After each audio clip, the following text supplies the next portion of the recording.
उत्साह असतो, जोश असतो आणि एक लोकांमध्ये तरुण पिढीमध्ये विशेषतः करंट असतो आणि कुठलीही निवडणूक लागली हा जो दुदंडी मधला जो करंट असतो तो थोडा जोरात बसतो विरोधकांना. 100%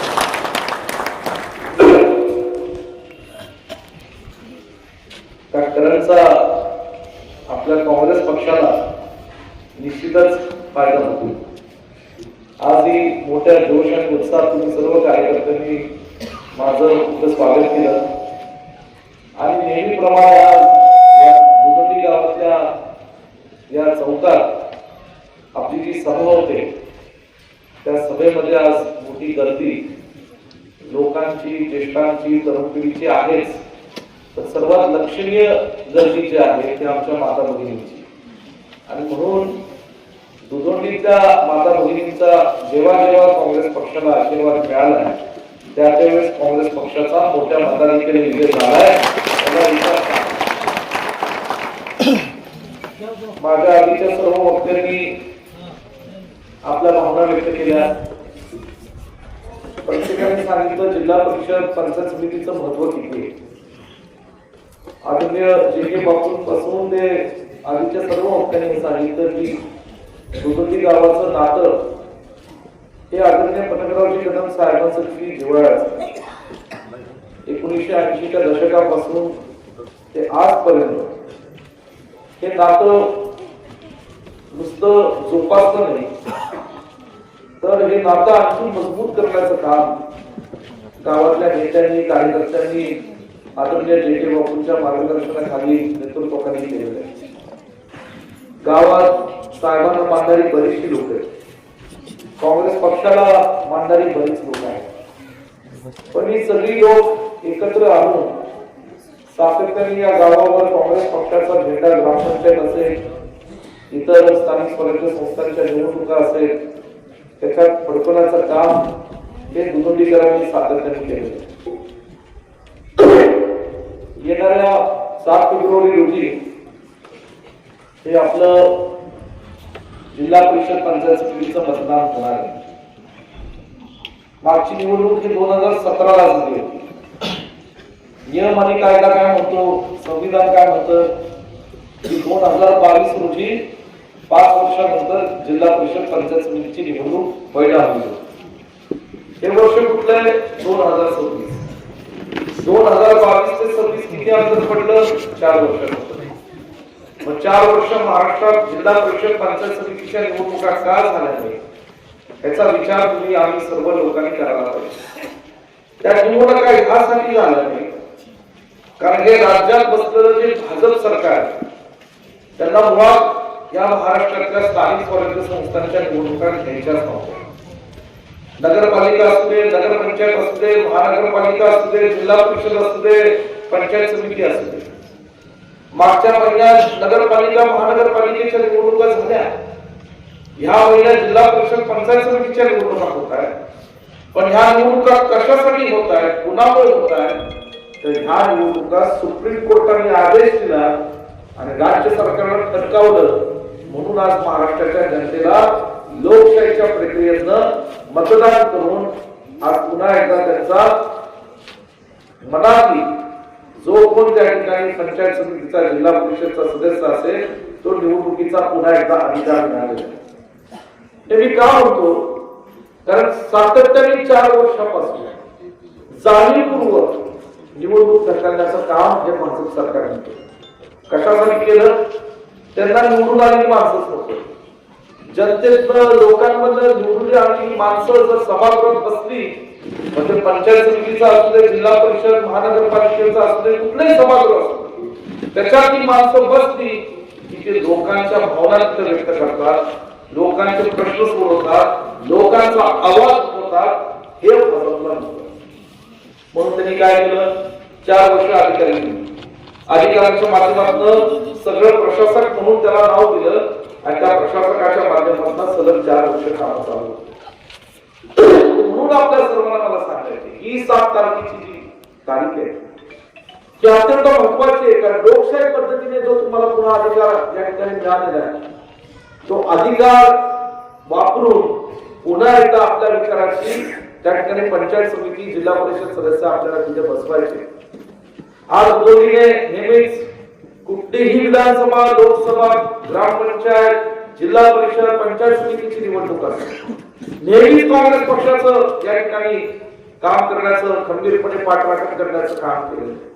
गेल्या वेळेस काही गोष्टी घडल्या असतील त्याच्या मी फोनवर जाणार नाही, परंतु या ठिकाणी आज मला असं वाटतं, मी तर प्रचारासाठी का आलो, कारण मला असं वाटतं की जेव्हा 7 तारखेचं मतदान होईल, 9 तारखेचा निकाल लागेल आणि जेव्हा दुतोंडीचा एक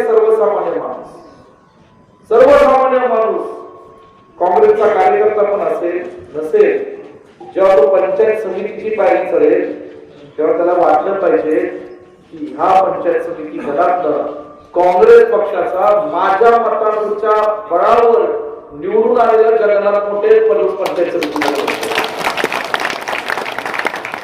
तसंच त्या दुतोंडी गावातला सर्वसामान्य माणूस जेव्हा सांगली शहरामध्ये जाईल, काँग्रेस पक्षाच्या विचाराने असणारा माणूस जेव्हा सांगली शहरात जाईल, जेव्हा तो जिल्हा परिषदेची पायरी चढेल तेव्हा त्याला सुद्धा गर्व आणि अभिमान वाटला पाहिजे की काँग्रेस पक्षाच्या विचाराचा शिवाजीराव जाधव यांची पत्नी वर्षाताई ह्या दुतोंडीकरांच्या जीवावर या ठिकाणी जिल्हा परिषद सदस्य गावात उमेदवारी मला माहिती आहे, मला काही त्याच्यावर बोलायचं नाही, त्याला काय तुम्ही सगळे सक्षम आहात. परंतु आज जे या ठिकाणी गावात जे के बापूंनी जे काम उभं केलं, साहेबांच्या मार्गदर्शनाखाली साहेबांच्या बरोबरीने त्यांनी गेले 30-35 वर्ष ते काम उभं केलं. मानसिंग उद्योग समूह असेल, मानसिंग बँक असेल, आज इतर वेगवेगळ्या संस्था त्यांनी उभ्या केल्या. त्यानंतर त्यांनी सुद्धा या गावातील असंख्य तरुणांना हाताला काम देण्याचा प्रयत्न केला. बापूंनी सांगितलं सार्वजनिक कामात आम्ही कधी कमी पडलो नाही. खरंच आहे, दुतोंडीवर म्हणजे नुसतं झुकतमाप नाही तर साहेबांच्या बाबतीत दुतोंडी हे लाडकं गाव होतं, बरोबर की आज्ञाताई जाधव, जे के बापू, बाकी अनेक माणसं या ठिकाणी जी साहेबांच्या बरोबर पूर्वीपासून राहिली, त्यामुळे साहेबांचं बारीक लक्ष होतच. म्हणून सार्वजनिक विकास कामांमध्ये जर एखाद्या मागच्या 20 वर्षात नुसती यादी वाचायला ठेवली तर कदाचित पुढचा 2 तास पुरायचे. एवढी विकास कामं ही सर्व या गावातील काँग्रेस पक्षाच्या कार्यकर्त्यांच्या माध्यमातून आज साहेबांच्या माध्यमातून जे के बापू आणि त्यांचे सर्व सहकारी असतील त्यांनी करून घेतली. जेव्हा साहेबांचं दुःखद निधन झालं, मी तुमच्या सर्वांच्या आशीर्वादाने सहकार्याने आमदार झालो, त्यावेळेस मला फक्त एक प्रश्न विचारायचा. आज ही भाजपची नेते कोण फिरत असतील ना घरोघरी मत मागायला, निवडणूक लागली म्हणून आला होता, त्यावेळेस कुठं होता, बरोबर नाही? त्यावेळेस कुठं होता? त्यावेळेस तुमच्या पक्षाचे कार्यकर्ते कुठे होते? ठीक आहे, पुराचं पाणी फारसं काय दुतोंडी गावात शिरलं नाही, कदाचित जे के बापूंच्या भीतीमुळे शिरलं नसेल, शिवाजीराजांच्या भीतीमुळे शिरलं नसेल, जे काय आहे. परंतु जेव्हा थोडंफार जेव्हा जरी पाणी आलं, जे इतर गावांना न्याय दिला लक्ष्मी तो दुतोंडी सुद्धा दिला. आणि या घरात प्रत्येक या गावाच्या प्रत्येक घरामध्ये जे मदत कार्य आम्ही करायचं होतं ते केलं. आम्ही काय कुठला पक्ष पाहिला नाही, आम्ही काय कुठल्या ठिकाणी जात धर्म पाहिली नाही. दुतोंडी गावाला जो इतर गावाला न्याय द्यायचा होता ते आम्ही काम केलं. आता ही भाजपची नेते मंडळी कार्यकर्ते फिरतायत, निवडणूक लागली, पुढचे 5-7 दिवस खूप प्रेम होत होईल त्यांचं, खूप प्रेम, काहीतरी सांगतील खालचं वरचं, ते त्यांच्या पक्षात चालतं, आपल्याला चालत नाही. आणि ही सगळी पुन्हा म्हणतील. परत मी म्हणलं पुण्यात कुठं होता असं विचारा, दुसरा प्रश्न विचारा, करोनात कुठं होता, बरोबर की नाही? करोना आला, प्रादुर्भाव होता, तुम्ही आम्ही काँग्रेसचे कार्यकर्ते मी या गावात बैठका घ्यायचो. करोनाच्या काळात सोनीला सरकारी साखर कारखान्याच्या माध्यमातून आपण सॅनिटायझर केले, प्रत्येक घरात पोहोचले की नाही? त्याच्यानंतर या ठिकाणी पुन्हा आयुर्वेदिक औषधं जी महाराष्ट्र सरकारने ज्याला मान्यता दिली ती सुद्धा प्रत्येकाच्या घरात पोहोचली की नाही? मी काय करत होती, झोपा करत होती, ह्यांना वाटत नव्हतं देवली गावातली माणसं आपली आहेत, इथल्या माता भगिनींना इथल्या लोकांना सुद्धा मदत कार्य करायला पाहिजे. यांचे नेते काय करत होते? काही करत नव्हते. आणि म्हणून ह्याचा मुद्दा असा आहे की एखाद्या संकटाच्या काळामध्ये जर सर्वसामान्य लोकांबरोबर उभा राहत असेल तर काँग्रेस पक्षाचा कार्यकर्ता उभा राहतो. हे आपण या ठिकाणी कृतीमध्ये करून दाखवलं नाही, नुसतं बोलून दाखवलं नाही तर प्रत्यक्षपणे करून दाखवलं नाही. या गावातली धार्मिक स्थळ असतील, एकदम बापू मार्केटला आले, बापूची जी चिकाटी आहे ना ती तालुक्यात कोणी पकडू शकत. एखाद्या विकास कामांमध्ये लक्ष घातलं, हातून मागे लागले की ते करणारच. साहेबांच्या बाबतीत तसंच होतं, माझ्या बाबतीत तसंच आहे. कारण मला म्हणाले बाळासाहेब ते मंदिराला पैसे द्यावे लागतात. म्हणलं ठीक आहे बाबा, हरकत नाही. किती द्यायचे? 5 लाख 10 लाख. 5 लाखांनी काय होते? सुरू बापू म्हणलं 10 लाखांनी काय होते? बापू म्हणले ट्रस्टला मर्यादा असतात. एका ट्रस्टमधून आम्ही किती संस्थाला मला असं 2 वेगळ्या ट्रस्ट मध्ये चेक काढायला लागते. मला म्हणले मी बाळासाहेब 15 लाख घेतल्याशिवाय हालणारच नाही. आणि म्हणून आज मला आनंद आहे की साहेबांनी अशी विविध ट्रस्ट उभी केली ज्या ट्रस्टच्या माध्यमातून गोरगरिबांना कधी आरोग्याची अडचण असते, इतर काय अडचणी असते आणि धार्मिक स्थान सर्वात महत्वाचे ज्याच्यात आपली श्रद्धा असते अशा सर्व धार्मिक स्थळांना मला अभिमान वाटतो. मागच्या फक्त 8 वर्षाच्या कालावधीत सांगली जिल्ह्यात आणि पोलीस कडेगावच्या मातीमध्ये जवळजवळ 5 कोटीचा धार्मिक स्थळांना निधी वाटप या ठिकाणी. ही परंपरा आमची. यांनी काय केलं? कोकणात शिवाजी महाराजांचा पुतळा उभा केला, तोही तोडून पाडला. हे फरक आहे त्यांच्या आपला, हा पहिला समजून. आणि म्हणून या ठिकाणी आज ही जी निवडणूक होती, आज खर तर मी फक्त महाराष्ट्रात राजकारण काय चाललं तुम्ही बघताय ना. गेल्या महिन्याभर टीव्हीवर नगरपालिका महानगरपालिकेची निवडणुकीची सगळी रणधुमाळी चालू होती. काय चालू होतं? महायुतीमध्ये 3 पक्ष आहेत महाराष्ट्राच्या सरकारमध्ये. एक आहे भाजप, दुसरा आहे राष्ट्रवादी आणि तिसरा आहे एकनाथ शिंदे साहेबांची शिवसेना. बरोबर? नगरपालिका महानगरपालिकेमध्ये या सर्व पक्षाच्या नेत्यांनी किती एकमेकांची भूमिका काढली, किती या ठिकाणी खालच्या दर्जावर जाऊन एखाद्या पक्षाच्या कार्यकर्त्यांनी एखाद्या पक्षाच्या नेत्यावर टीका केली. आज स्वर्गीय अजितदादा आपल्यामध्ये नाही, त्यांच्या जाण्याने तुम्हाला सर्वांना मोठं दुःख झालंय. एक महाराष्ट्राचा एक कणखर नेता आज अचानकपणे आपल्याला निघून गेलं, पण त्या नेत्याला सुद्धा या भाजपच्या कार्यकर्त्यांनी सोडलं नाही. त्याच्यावेळी महानगरपालिकेमध्ये किती टीका केली. हे काय महाराष्ट्राचं राजकारण सध्या चालू? हे कुठल्याही महाराष्ट्राच्या संस्कृतीला शोधणारी गोष्ट नाही. एक महायुतीच्या पक्षाच्या नेत्याचा कार्यकर्ता उठून म्हणतो आम्हाला निवडून द्या, आमची माणसं निवडून द्या, महाराष्ट्राच्या तिजोरीची चावी आमच्याकडे. बरोबर? दुसऱ्या महायुतीच्या पक्षाचा नेत्याचा कार्यकर्ता उभा राहतो आणि म्हणतो आम्हाला निवडून द्या, महाराष्ट्राची तिजोरी आमच्याकडे. तिसरा महायुतीच्या पक्षाचा नेत्याचा कार्यकर्ता येऊन म्हणतो जी तिजोरी जी आहे ती ज्या बँकेतली बँकच आमची. काय होते? एकाकडे चावी, एकाकडे तिजोरी, तिसऱ्याकडे बँके. अरे बेट्यानो, ज्या बँकेतले पैसे आहेत ना ते तुमचे नाही, ते महाराष्ट्राच्या गोरगरिबांचे, महाराष्ट्राच्या सर्वसामान्य लोकांचे पैसे. हे लक्षात ठेवलं पाहिजे. पण यांना विसर पडली. मग म्हणायचं लाडक्या बहिणीला आम्ही पैसे देतो. कुठला भाजपच्या आमदारांनी स्वतःच्या खिशातनं पैसे काढून दिले तुम्हाला? कुणी चेक काढलाय? एक तरी बहिणी माझ्या सांगावं येतं. कुठल्या तरी भाजपच्या आमदारांनी कार्यकर्त्यांनी स्वतःच्या खात्यातनं तुम्हाला चेक दिलाय? पैसे कुणाचे? महाराष्ट्रातले लोकांचे. देते कोण? सरकार देते. मला म्हणते मी महाराष्ट्राच्या विधानसभेचा आमदार म्हणून नेहमीच सांगितलं तुम्ही आज किती 1500 देता. अहो म्हणलं 4000 रुपये द्या, मला काही म्हणलं नाही, देऊन टाका. आनंद मला तुमच्या बघितला होत असेल. पण फसवू नका. विधानसभेच्या आधी किती हजारो लोकांची यादी होती आणि ती 50% वर आली. 50% 50% महिलांची नावं काढली. कुणाची काढली? खरं जी गरीब महिला आहे ना, तिला गरज होती पण ती बिचारी आवाज उठवू शकत नाही, अशा महिलांची नावं काढून टाकली. फसवलं. आज मला सांगायचं जर बापूंनी इथं उल्लेख केला बाबा कदम साहेबांनी शिक्षण सहकारी क्षेत्रात काम केलं, आज या ठिकाणी भारतीय विद्यापीठ शिक्षण संस्था आहे. या दोन्हीतली किती गोरगरिबांची मुलं शिकली, किती जणांना फी समजली. आज सांगलीला भारतीय हॉस्पिटल आरोग्य सेवा आहे. या दोन्ही गावातील तालुक्यातले किती लोक भारतीय हॉस्पिटलला गेले आणि कितींना आम्ही मदत केली हे सगळं माझ्याकडे रेकॉर्डवर आहे. आज पुण्याला सरकारी साखर कारखाना आहे.